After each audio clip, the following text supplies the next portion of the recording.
साथियों, जैसा कि हम सभी जान रहे हैं, कल विधानसभा का सत्र चल रहा था और इस दौरान बिहार विधानसभा में बिहार प्रदेश युवा कांग्रेस के साथियों ने बिहार विधानसभा को घेरने का काम किया और नीट को लेकर के, नीट में जो धांधली हुई है उसको लेकर के, अग्निपथ योजना को लेकर के, बिहार में जो लगातार पुल गिर रहे हैं उसको लेकर के सरकार से सवाल पूछने के लिए हमारे यूथ कांग्रेस के साथी जा रहे थे। उनके साथ दुर्व्यवहार हुआ और बर्बरतापूर्व नीतीश कुमार जी की सरकार ने, नीतीश कुमार जी की पुलिस ने लाठियों का प्रयोग किया और उन्हें परेशान करने का काम किया।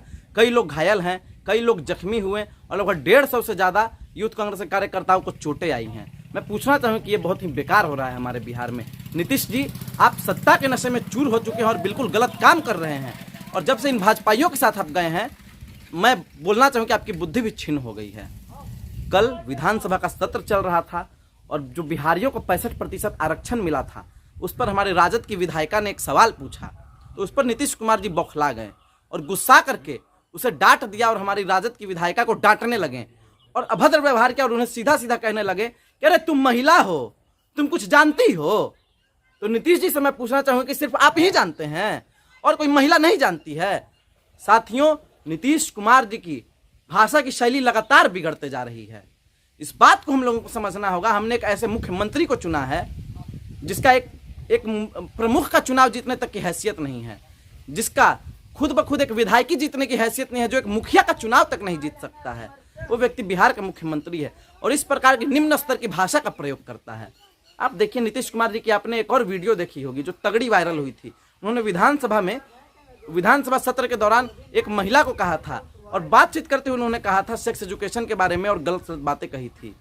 कि अब आगे आप ये वीडियो देख लीजिए, नीचे पड़ा हुआ है कि नीतीश कुमार जी ने क्या बोला था।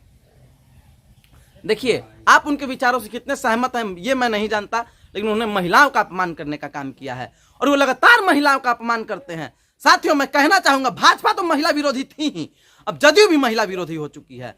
नीतीश कुमार जी की मैं सब जगह प्रशंसा करता था, उन्हें काफी शालीन स्तर का मुख्यमंत्री समझता था। कई बार तो हमें लगता है कि वो प्रधानमंत्री के कैंडिडेट हैं, लेकिन वो एक मुखिया का चुनाव जीतने के लायक भी नहीं है, वो एक मुखिया बनने के लायक भी नहीं है। आपको पता होना चाहिए, नीतीश कुमार जी ने जिस प्रकार की भाषा का प्रयोग किया है वो एक ओछी स्तर का व्यक्ति ही कर सकता है, एक ओछी मानसिकता रखने वाला व्यक्ति ही कर सकता है। हमने नीतीश कुमार जी की भाषा की शैली सुनी, उन्होंने जिस प्रकार से बोला है सदन में, वो बिल्कुल ही निंदनीय है और मैं इसकी कड़े शब्दों में निंदा करता हूं और कांग्रेस भी निंदा करती है, राजद भी निंदा करती है और जितने भी लोग हैं समाजवादी विचारधारा के वो सब निंदा करते हैं। और मैं बोलना चाहूँगी, जो हमारे भारत की संस्कृति है उसमें महिलाओं को देवी का रूप माना गया है, ऊंचा स्थान दिया गया है, भगवान का रूप दिया गया है, भगवान माना जाता है उन्हें। और नीतीश कुमार जी महिलाओं का अपमान करने का काम कर रहे हैं। मैं नीतीश कुमार जी को बताना चाहूंगा कि नीतीश कुमार जी ये वही महिलाएं हैं जिनका अपमान कर रहे हैं कि जब उन्हें जरूरत पड़ती है तो शक्ति का रूप ले लेती हैं, माँ दुर्गा बन जाती हैं। आप उन्हीं महिलाओं का अपमान कर रहे हैं जो ज्ञान की देवी हैं। आप माँ सरस्वती का भी अपमान कर रहे हैं। नीतीश कुमार जी, आपने उन महिलाओं का अपमान भी किया है जो धन की देवी हैं, माँ लक्ष्मी का अपमान आप कर रहे हैं। और अगर यही महिला माँ काली का रूप ले ले तो फिर तो आप जानते ही हैं क्या से क्या हो सकता है। एक प्रलय लाने के लिए एक महिला काफी है और आप महिलाओं का अपमान कर रहे हैं। इन महिलाओं से ही सृष्टि चलती है, इन महिलाओं से ही दुनिया चलती है और इन महिलाओं से ही देश चलता है, इन महिलाओं से ही बिहार चलता है। और बिना महिलाओं के बिहार का विकास नहीं हो सकता और बिना बिहार के देश का विकास नहीं हो सकता। और आप बिहारियों को टारगेट कर रहे हैं बिहारी होकर के। महिलाओं को जहां आपको बढ़ावा देना चाहिए वहां आप महिलाओं को हतोत्साहित करने का काम कर रहे हैं। आप एक प्रदेश के मुख्यमंत्री हैं और अगर आप इस प्रकार की भाषा का प्रयोग करेंगे तो हमारे देशवासियों पे क्या गुजरेगा। पूरे देश को आज बिहार से उम्मीद थी कि नीतीश कुमार जी विशेष राज्य का दर्जा मांगेंगे, लेकिन नीतीश कुमार जी तो मौन साधे रह गए। जब से नीतीश जी मनुवादियों के गोद में बैठे हैं, जब से ये जदयू मनुवादियों के गोद में बैठी है, तब से समाजवाद की विचारधारा को त्याग दिया है इन्होंने, समाजवाद की बात करना छोड़ दिया है इन लोगों ने। मैंने सुना जेडीयू के किसी नेता ने, जो मुसलमानों पे बोला जा रहा था कि आप ठेलों पे नाम लिखिए, इस पर किसी जदयू के नेता का कोई ट्वीट नहीं आया, एक भी बात किसी जदयू के नेता ने नहीं बोला। मैं देख रहा था कि कैसे सामाजिक सौंदर्य को बिगाड़ने का प्रयास ये भाजपा कर रही थी और जदयू शांत थी।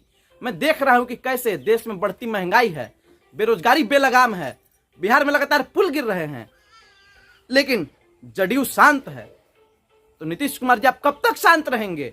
और जलते घर को देखने वालों, फूस का छप्पर आपका है। तो इस बात को समझिए, आज अगर हमारा नंबर है तो कल आपका भी नंबर आएगा और जो भी लोग शांत हैं उन सब पे गुजरेगी। तो इस बात को समझने की जरूरत है। हम जिस देश में रहते हैं, यहाँ सनातन संस्कृति को मानते हैं, नारियों को बहुत ऊंचा महत्व दिया गया है। यत्र नार्यन्तु पूज्यन्ते रमण्य तत्र देवता। हम सभी जानते हैं श्लोक का मतलब क्या है। और इस बात को समझिए आप लोग, जहां महिलाओं का कोई सम्मान नहीं है वो देश कभी आगे नहीं बढ़ सकता, वो घर कभी आगे नहीं बढ़ सकता। तो नीतीश कुमार जी, आपको माफ़ी मांगनी चाहिए और आपको माफ़ी मांगना होगा। इस बात को समझने की ज़रूरत है और भाजपा को भी उनसे माफ़ी मंगवाना होगा और नीतीश कुमार का विरोध करना होगा, अगर भाजपा सही में महिला की हितैषी है तो। बाकी तो हम सभी जानते हैं कि सबसे ज़्यादा बलात्कारी कौन से पार्टी में भरे पड़े हैं।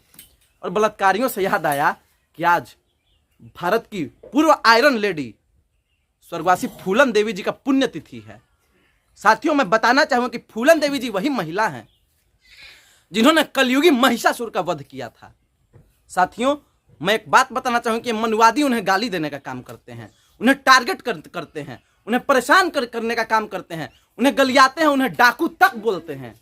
मैंने कई सारी वीडियो देखी है जिसमें उन्होंने डाकू बोला है, चुड़ैल बोला है और भी कई सारे अभद्र भाषा का प्रयोग किया है, गलत टिप्पणियां की है फूलन देवी जी पे। मैं कहना चाहूँ कि फूलन देवी जी वो महिला थी जिन्होंने असुरों का वध करने का काम किया और आप डाकू जिन्हें कह रहे हैं। मैं एक सवाल पूछना चाहूंगा और मनुवादी भी मुझे एक जवाब दें इस सवाल का कि अगर माँ दुर्गा महिषासुर का वध करे तो वो देवी, और अगर फूलन देवी बलात्कारियों का वध करे तो वो डाकू। मतलब कुछ भी आप लोग बोलिएगा। इस बात को समझने की जरूरत है और इस ओछी मानसिकता को खत्म करने की जरूरत है। और अब हर महिला शस्त्र उठाना जानती है। अगर महिला शस्त्र उठा ले तो वो रानी लक्ष्मीबाई बन जाती है, अगर महिला कलम पकड़ ले तो माता सावित्रीबाई फूले बन जाती है। इस बात को समझने की जरूरत है और महिलाओं को आप कम मत आंकिए साहब। आप समझिए, अगर महिला पे खुद गुजरती है कोई चीज़ तो महिला अपने आप सक्षम है इस देश के लिए। ये देश महिलाओं से चल रहा है, ये दुनिया महिलाओं से चल रहा है, ये सृष्टि में महिलाओं से चल रहा है और बिना महिलाओं के कभी किसी का विकास नहीं हो सकता। बाकी अपनी प्रतिक्रिया आप लोग जरूर दें। जय भीम।